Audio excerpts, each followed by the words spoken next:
Hello everyone, welcome back to my channel English by Chhavi sir channel पर आप सभी viewers का स्वागत है। दोस्तों, आज मैं डिस्कस करने जा रहा हूँ आर के नारायण की short story under the banyan tree का critical appreciation. So let's start the critical appreciation of under the banyan tree. तो सबसे पहले क्वेश्चन को रीड करते हैं। Give a critical appreciation of the story under the banyan tree, यानी under the banyan tree story का critical appreciation दीजिए। Let's start the answer. और आंसर में फर्स्ट हेडिंग है a picture of Malgudian village life.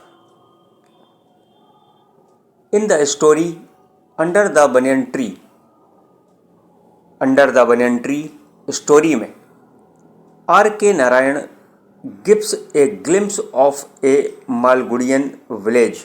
जो R K Narayan हैं, gives a glimpse, एक झलक देते हैं। ग्लिम्स का मतलब होता है झलक, और झलक किसकी है वो? Of a Malgudian village, Malgudian village की झलक प्रदान कराते हैं। Lying on the forest tracts of the Mempi hills, जो मेम्पी पहाड़ियों के जंगल में बसा हुआ है। मतलब ये जो मालगुड़ियन विलेज है वो मेम्पी पहाड़ियों के जंगल में बसा हुआ है। ही डिस्क्राइब्स, वो वर्णन करते हैं, हाउ द विलेजर्स, कि किस प्रकार जो गांव के लोग हैं, वर एक्सप्लॉइटेड, उनका शोषण किया जाता था। और किसके द्वारा? By the village temple priest, यानी गांव के टेम्पल प्रीस्ट के द्वारा।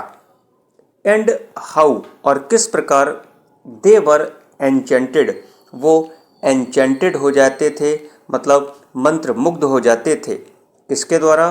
बाय हिम, यानी विलेज प्रीस्ट के द्वारा गांव के लोग मंत्र मुग्ध हो जाया करते थे। विद हिज इंटरेस्टिंग स्टोरी, उसकी इंटरेस्टिंग कहानियों को सुनकर। और वो जो कहानियाँ हुआ करती थीं, किसकी होती थी? ऑफ किंग्स, राजाओं की, क्वींस, रानियों की, मजिशियन, जादूगरों की, एंड मिनिस्टर्स, और मंत्रियों की। There was a huge banyan tree in front of the village temple, यानी विलेज टेम्पल के ठीक सामने एक ह्यूज बनियन ट्री था, यानी एक विशाल बरगद का पेड़ था। All the villagers used to collect in the evening, शाम के समय जितने भी गांव के लोग हुआ करते थे वहां पर इकट्ठा हो जाया करते थे। अंडर द बनियन शेड, यानी बरगद के पेड़ की छाया के नीचे। And listen to the enchanting stories, और मनमोहक कहानियों को सुना करते थे, एन्चेंटिंग स्टोरीज को सुना करते थे, नरेटेड बाई नाम्बी। और ये जो मनमोहक कहानियाँ थीं वो नाम्बी के द्वारा सुनाई जाती थीं। Heading number next, Nambi a strange character, Nambi एक अद्भुत पात्र। Nambi is a strange character, जो नाम्बी है एक अद्भुत पात्र है। Created by R K Narayan, are K Narayan के द्वारा रचित एक अद्भुत पात्र है। नोबडी न्यू, कोई भी नहीं जानता था। फ्रॉम वेयर, कि कहाँ से, ही केम, वो आया हुआ था।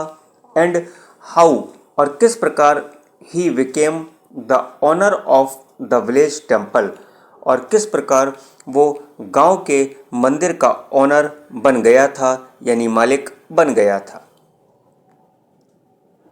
ही used the front part of the temple, जो नाम्बी था मंदिर के सामने वाला हिस्सा यूज किया करता था, फ्रंट पार्ट को यूज किया करता था। किसके रूप में?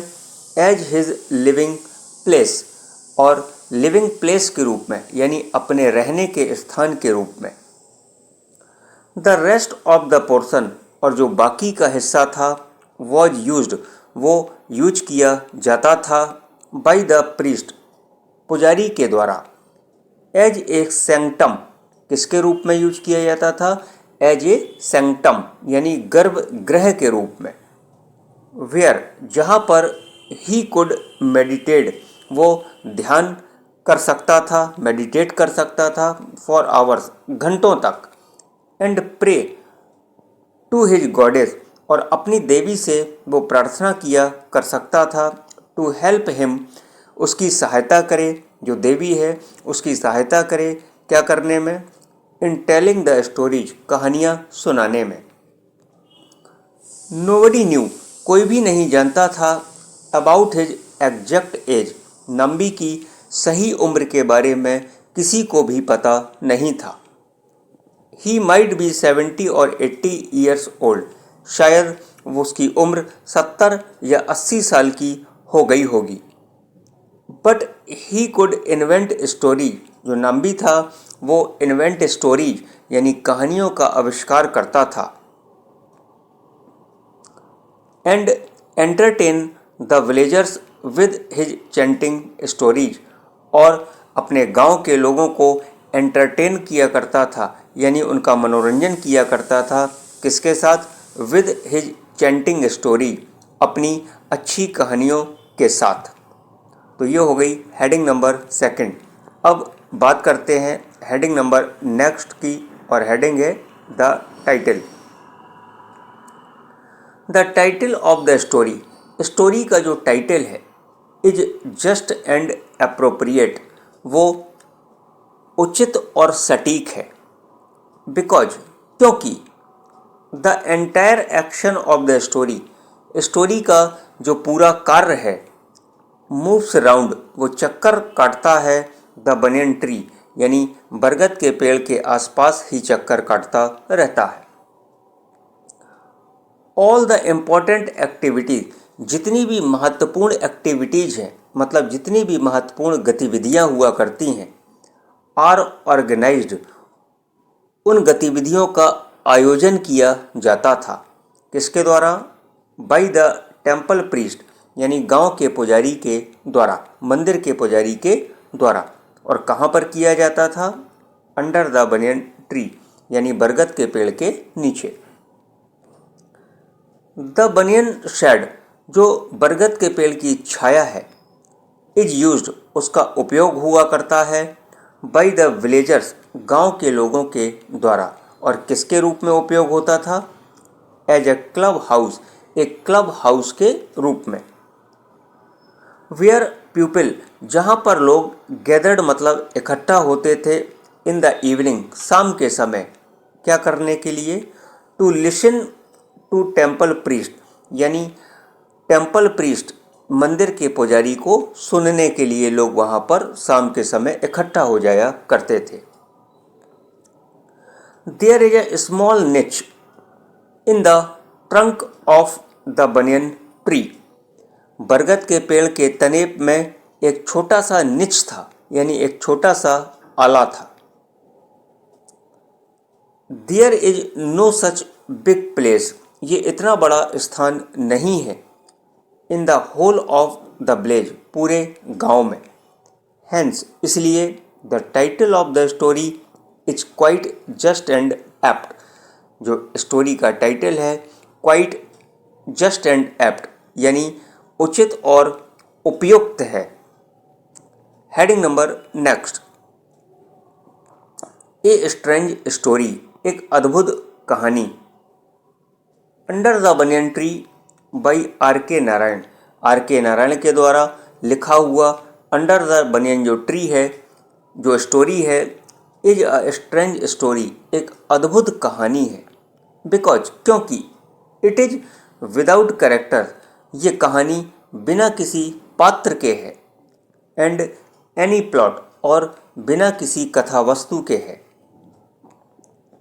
There is only one character in the story, कहानी में केवल एक कैरेक्टर है, एक पात्र है, ही इज नंबी, और उस पात्र का नाम नंबी है। नंबी कौन था? ए विलेज प्रीस्ट, गांव का पुजारी था। There are no other distinct characters, कोई और अलग किरदार नहीं है। There is no any proper plot, कोई भी प्रॉपर प्लॉट मौजूद नहीं है। हेंस, इस प्रकार it is a very strange story, यह एक बहुत ही अद्भुत कहानी है। तो दोस्तों, ये था अंडर द बनियन ट्री का क्रिटिकल अप्रिशिएशन। आपको वीडियो कैसा लगा कमेंट करके ज़रूर बताएं। वीडियो पसंद आया हो तो वीडियो को एक लाइक ज़रूर करिए। यदि आप चैनल पर नए हैं तो English by Chhavi sir channel को सब्सक्राइब करें। तो मिलते हैं आपसे नेक्स्ट वीडियो में। तो आप खुश रहिए, मस्त रहिए और जहाँ रहिए प्रसन्न रहिए। और हाँ, आप अपना और साथ साथ अपनों का भी ख्याल रखिए और English by Chhavi sir channel को अपना प्यार देते रहिए। Thanks for watching.